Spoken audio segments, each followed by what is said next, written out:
காஞ்சிபுரத்தில் செய்தியாளர்களை சந்தித்த அமைச்சர் காந்தி, பொங்கல் பண்டிகையை முன்னிட்டு ஜனவரி 10ஆம் தேதிக்குள் வேட்டி சேலைகள் வழங்கும் பணி நிறைவு பெறும் என்று தெரிவித்துள்ளார். தமிழக முதல்வர் ஆட்சி பொறுப்பேற்ற பிறகு பொதுவாகவே கவர்மெண்ட் எம்ப்ளாய்மெண்ட் ஆஃபீஸில் போய் ரெஜிஸ்டர் பண்ணுவாங்க. அதுல இருந்தா வேலையும் கிடைக்கும் படிச்சவங்களுக்கு.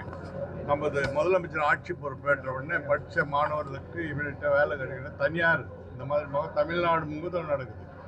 இதில் இது கிட்டத்தட்ட 150 கம்பெனிஸ் இது பண்ணிக்கிறாங்க. கிட்டத்தட்ட இப்போ நீங்கள் பார்த்தீங்கன்னா 25 பேருக்கு கொடுத்துருக்குறோம். இன்னும் 3-4 மணி நேரம் இருக்குது. நிறைய பேர் வாய்ப்பு இருக்குது. ஒரு 300-400 பேர் கிடைக்குது.